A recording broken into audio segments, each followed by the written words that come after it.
take off of last year playing with a guy like LeQuint, and what do you try and talk with him and utilize as you come into this year?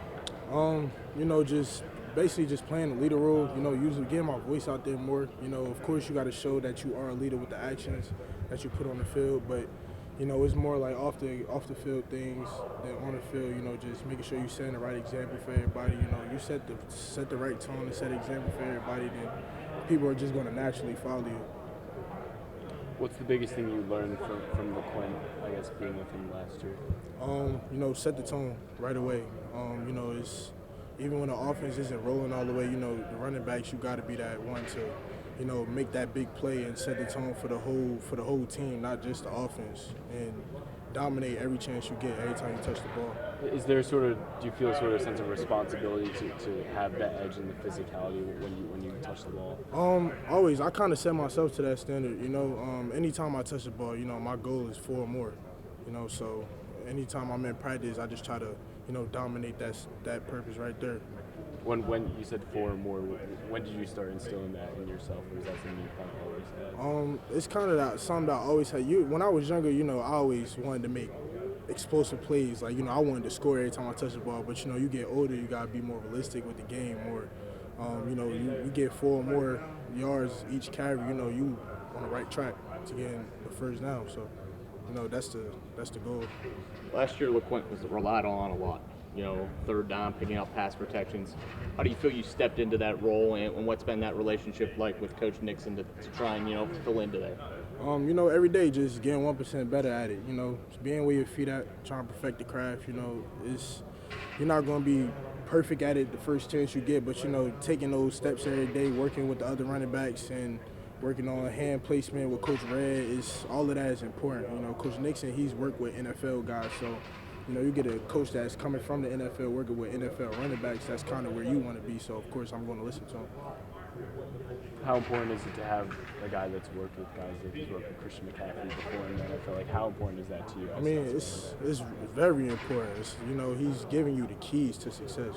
Like they say, you can take a horse to the water, but you can't make him drink it. He's leading me to the water, and I'm going to take every advantage of whatever he's telling me.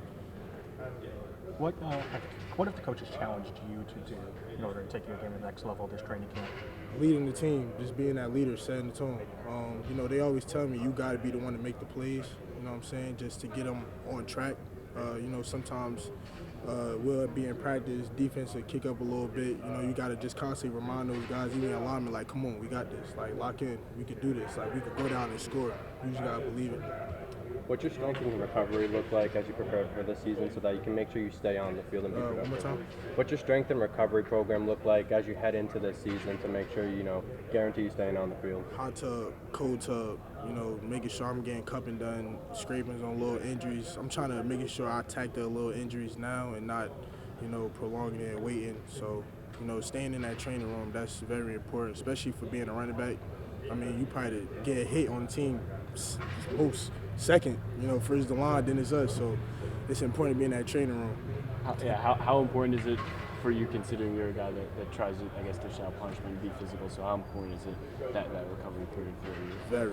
Man, it's hard to move around when your body just stiff. So, get in that training room, get with Drew. I got to stay in there, especially staying in the cold tub. After this, I'm hopping right in the cold tub. Along the same lines, how much have you enjoyed the new Lally facility? Oh, a whole lot. It's a blessing, man, that we got that new facility. It's like, it's coming from wood seats to, seats with a little bit of cushion. You can't complain about that. So I take it that the locker room is probably one of your favorite parts of the new area? I'd say the sleep room, sleeping pods. I'll be knocked out. I'll be tired. You're seeing the quarterback battle up close and personal. What have you seen out of the two? And is that hard to adjusting to not knowing who a quarterback is going to be? I wouldn't say it's hard to adjust. We get the same equal amount of reps of both quarterbacks, just so, we can always keep that connection with each other. So no matter who's in the game, we're going to be straight. We're going to be good. I feel like the quarterbacks, they're working their butts off. They've been competing with each other a lot every day, even with just being a leader, using their voice, telling the guys, like, let's go, let's kick out. We got to, attack this, you know what I'm saying? So both of those quarterbacks, I say they're doing a great job. last two for you, Sin? It was such a pass-oriented offense last year. You said, what's the plan this year about how they want the running game to be? Attack it the same way as we did last year. You know, we're going to adjust as against whoever we're playing, of course. But you know, just being where I feel that, you know, just attacking it, man. I don't know. We're not going to really change our game up a lot. We're going to stick to who we are. The defense has kind of had this mantra they've been going by, the 4th and 1 and 4th and 9 on their shirts. Does the offense have something? Do you have a rallying call? What do you guys think? Yeah, definitely. Whole team, 4th and 1, 4th and 9, you know, because it's not just a defensive thing. You know, you got to look and see what happened on the offense that caused the defense to be put in that position. So it's like, you know, it's a whole team thing. You know, we think about 4th and 1, 4th and 9. Those was basic plays that we could have stopped in order to win those games. So, you know, that's what we go about every day. When we think about that, just go hard every play. All right, thanks, Sin. Thank you. We got one more.